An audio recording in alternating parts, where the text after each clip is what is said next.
Okay, so One Piece live action season 2 episode 3.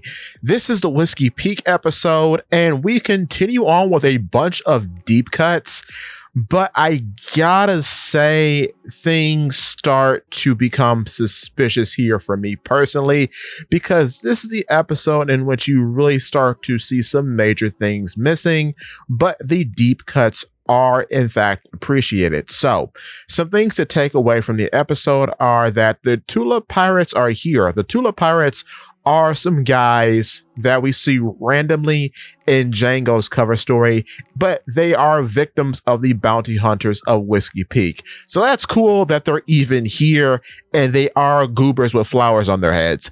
Very funny, very cool. I like the deep cut.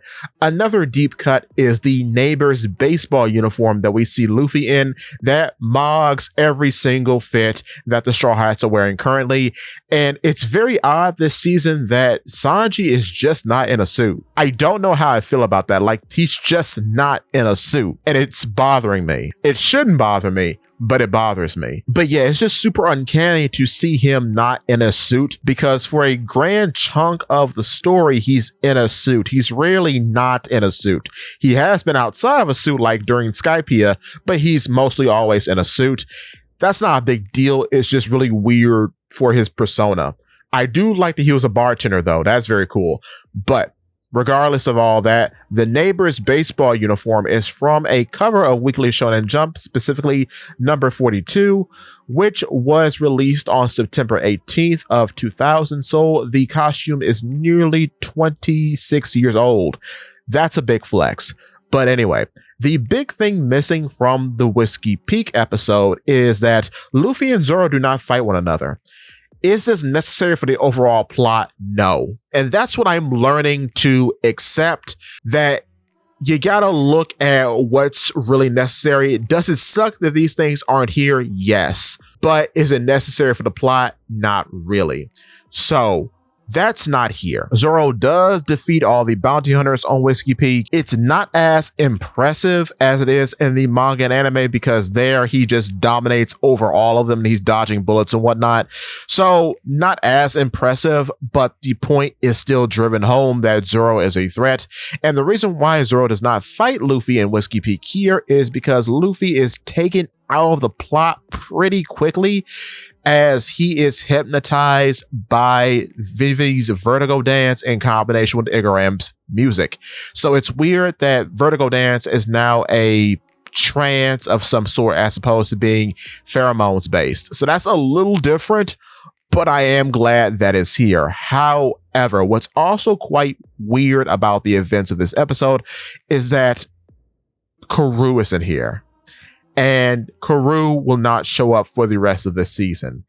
This is weird because KAROO is a sleeper hit of a main character during the events of the Alabasta saga, starting with Whiskey Peak. So it's weird that he's not here. He's mentioned in other episodes, and the ducks as a whole are mentioned several times, but they just don't appear. Specifically, KAROO does not appear. He doesn't appear anywhere, and I mean anywhere. So yeah, that does suck, because KAROO is such a big part of Vivi's character. We do get to see Mr. Five and Miss Valentine's Day. Their costumes are great, and Mr. Five's powers are played pretty straight, which is quite wild because his powers are ridiculous.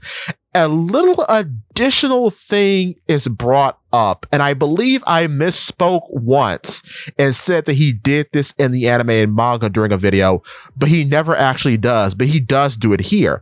His blood is explosive thanks to the powers of the bomb fruit. I never knew that was the case, but I thought that was probably possible based on how the fruit works. And the Kilo fruit is on full display here. I like how the Kilo fruit is portrayed. It's pretty accurate. I mean, there's not much to it to portray, honestly, but it's good. It's good. I like it. Igram actually seems to be killed in this episode, which is interesting because it was a fake out death in the anime and manga, and Nico Robin was responsible for it. However, that's not the case here. He's just killed by Mr. Five, which is wild. I like that they kept his hair guns, though. That's cool. I liked his hair guns. I've always liked his hair guns. But yeah, not much to say about this episode. I do like that Zoro is haunted by weird mind visions of Dracula Mihawk, striving him to be better. That's kind of cool. I like that. I like that a lot, actually. But overall, things are played pretty straight. Outside of KAROO not being here and the Luffy versus Zoro fight not being here, I have to say that I greatly dislike them killing Mr. Nine, supposedly, because Mr. Nine does survive into the post-time skip in the narrative during the anime and manga, and he actually marries Miss Monday and they have a child together. So it's weird that they supposedly just outright kill him here after Whiskey Peak is said and done. Don't care for that. However, does his story matter to the overall story of One Piece? No, it really doesn't. But I don't like that they killed him. It just seems super unnecessary, but it is what it is. So that's basically it for episode 3. And if you like this video, hit the like button. And if you want to see more content from me, hit the subscribe button, followed by that bell so you never miss a Polypede Works video. With that being said, give me your thoughts and tell your friends about Polypede Works.